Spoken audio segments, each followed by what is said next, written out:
atWork Australia would like to acknowledge the traditional custodians of the lands and pay our respect to elders past and present. This podcast is being recorded in the southwest and Western Australia, which is land of the Noongar people. We'd also like to pay our respects and acknowledge the traditional custodians of the lands from wherever you may be listening from.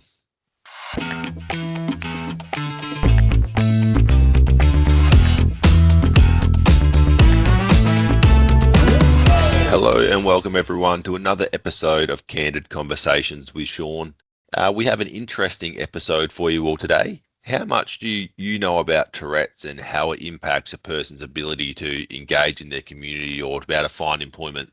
In this episode, our guest, Georgia, speaks openly about her experience living with Tourette's and how it's impacted her ability to be able to find employment, and how with atWork Australia's support, she is now thriving within her workplace. I hope you guys enjoy this episode, as I really enjoyed my conversation with Georgia and learning more about her health condition. As always, to find out more about anything we discuss, please refer to the links in the show notes. Thank you so much for taking the time to come and have a chat with me, and welcome to the podcast. I'm really looking forward to hearing about your story and your journey with atWork Australia and how we've been able to support you on your employment journey. Thanks for having me. No worries. So our audience can get to know you a little bit. Do you mind sharing a bit about yourself, your employment journey, and what led you to connect with atWork Australia? So I've only worked in hospitalities before because they were the only places that would hire me, but I kept getting mucked about for various reasons, all kind of going back into the Tourette's and all that. It got to a point where it's been a while since I was employed, and then signing up for Centrelink put me into contact with atWork. I just rolled with it from there. Yeah, okay. So as you just mentioned that you live with Tourette's, and I know I spoke to you about this a few weeks ago. Can you tell us about, I guess, your experience with Tourette's? What led you to, I guess, go and see a doctor about this condition? Yep. Funnily enough, I developed Tourette's when I was 18. I just started noticing this weird flicker in my hand and all that stuff. And at first I just ignored it like you do. And then it grew until it was kind of low-key concerning. I started getting a couple of them on my neck. So went to the doctor about it and asked what's going on with that. They did a bunch of tests looking for brain damage, tumors, and all that stuff. Until got sent to a neurologist and was like, yep, this just looks like Tourette. Second decade Tourette's, then been going up from there. So you say, what's the second decade Tourette's? Second decade Tourette's is just like Tourette's that develop in the second decade of life. Oh, okay. And so what was it? You'd have twitches in your neck or twitches in your hand, which were did they just become more frequent? Yeah. Yeah, and I know many people experience their health conditions in many different ways. And, I have a vision impairment, and as soon as I tell someone I'm vision impaired, they think, oh, all of a sudden you can't see a thing. How do you experience Tourette's? I'm sure lots of people don't have a great understanding of your condition. It's usually a case of I do something and someone looks at me weird and oh, I have Tourette's. I'm like, what the heck is that? Or I have a twitch and someone asks oh, what's going on? Oh, I have Tourette's. I'm like, oh, good on you for living with it. I remember this one time when I worked in hospitality, how I had it working with my managers and co-workers is that I'd work, and if I was going to have a tick attack, I'd just signal to someone and then walk to the corner, write it out. At this one location, I was on the balcony writing it out, and there was a couple having dinner on the balcony as well, completely opposite ends, but I could see me and all that stuff. And my manager dropped off their food, and they're like, oh, what's wrong with her? Is she okay? And they're like, my manager was like, oh, she just has Tourette's. It's fine. And they're like, oh, good on her for getting out there and working. It's like, what? I gotta work. I gotta get money. I gotta pay bills, and it's not that big of a deal. I think sometimes when you do have it live with a health condition, people just make assumptions you're doing the basic things that people need to do in life. Oh, congratulations on you for not giving up. Or well, what's the alternative? Exactly. Just lay down and just rot. Life doesn't stop just because it's hard. No, exactly. I think when life gets harder, I guess that's when you need to be able to develop that resilience because you're forced to be stronger. And as this, I guess, your diagnosis, how did you feel about the diagnosis? Did it change things for you? Did it feel better knowing that there was something making these things happen? It was nice to get an answer. And personally, that was just about it for me. It was just nice to get an answer. Yeah.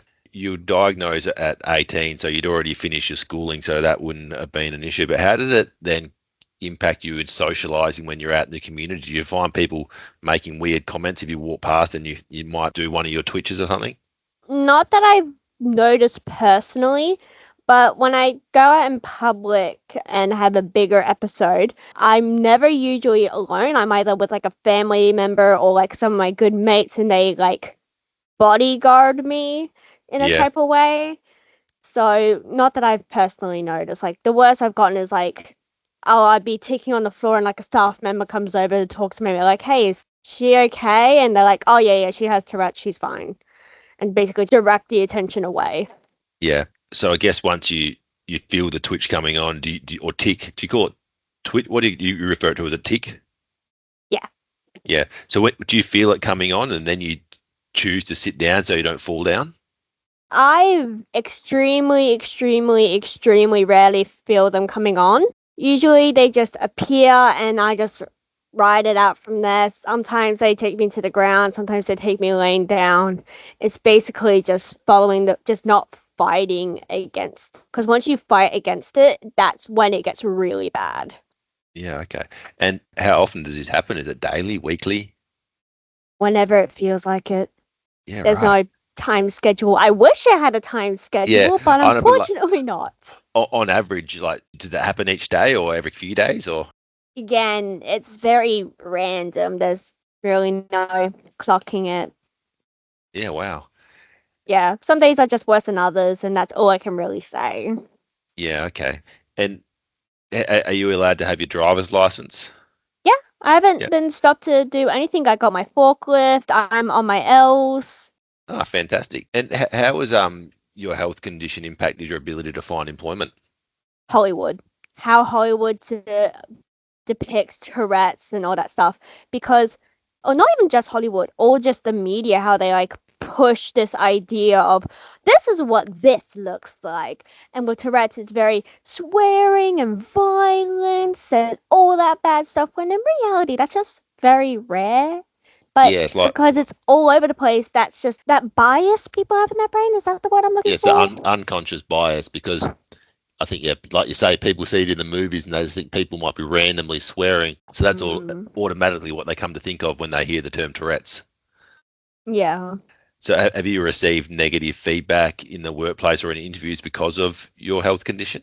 Not to my face. The closest thing to like a negative thing is like one time I was doing a trial for my first hospitality job, and I brought up the fact. I was like, oh, I'll just let you know I have Tourette's.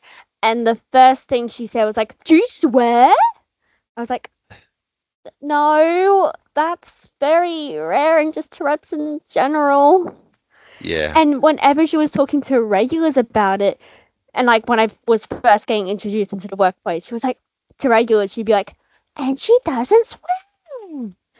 Like it was like this Oh, big revelation. Like, well, she meant well, but yeah. Sort of, I guess, for one, she doesn't need to really be telling everyone about your condition. If you want to be letting people know or sharing information with people, that's your decision, not hers. yeah. And so what's one thing that you wish people knew about Tourette syndrome?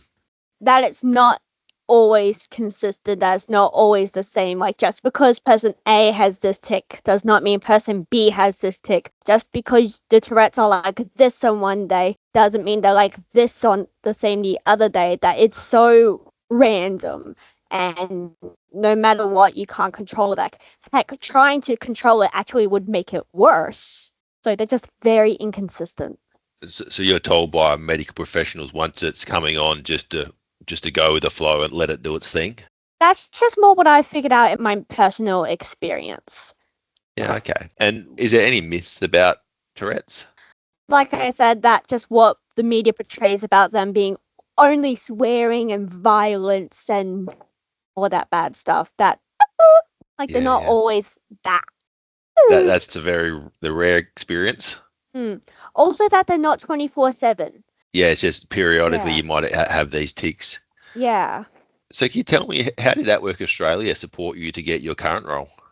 Basically, just supported me in getting more skills, getting more resume stuff, learning how to do an interview, and also just giving me the encouragement I needed, because I was on the path of just like giving up when it comes to employment because I was just so tired. But atWork just kept giving these tools and like almost like this like supportive like energy type of deal until they got me this place. And can you tell us about the role you're currently working in? Yep. So I currently work with Ready Chef Go Australia, and they didn't really have the room to have me on their team, but just from atWork, convinced the employer to at least just interview me and see how it goes. So he agreed, interviewed me, really liked like my personality and like what I had to offer, and said I interviewed beautifully, and then created a role for me. So basically my role is just a spare pair of hands, really. Oh, I'm sure you've become very integral part of the team. How long have you been there now? About a month. Oh, congratulations. Yeah. And how did you feel about sharing information with your new employer about your health condition? Were you a bit hesitant in the beginning, or? It's more awkward because I'm chronically online, and when online talking about your disability, like all the people are like faker, attention seeker, blah blah blah, and like obviously not that, like people actually do really have the Tourette's and just want to inform people about it. So whenever I talk to my employer or like anyone about it, really, it's just like that level of awkwardness of like, hey, just let you know, and like it's necessary. I know it's necessary, but it's just a little bit awkward with like how online takes it and those pre-biases. Yeah, I think a lot of people get interested when they hear Tourette's because they don't really know a whole lot about it, and they do just, I guess they want to watch and sort of see if you start swearing randomly. Yeah, you almost become like a spectacle. Yeah. Yeah, how does that make you feel? I hate it. I hate it. Like, Yeah. I may be a theater kid, but it's not mean I like the attention on me 24/7. Yeah. And have you had to make any workplace adjustments in your new role, or is it just by making people aware that creates a more supportive work environment for you? So far, there's just one adjustment that had to be made because of this really weird incident that happened. So cold is one of my triggers when it comes to Tourette's, and I work in the production room a lot, so it's like a fridge in there to do the labeling and stuff, and I cannot be in there while the fans are on because I had this really bad tick attack, which isn't unusual. What just made it unusual is just this one time I couldn't get off the floor. It was really weird. I still don't understand why that happened, but that's the only real adjustment that had to be made thus far.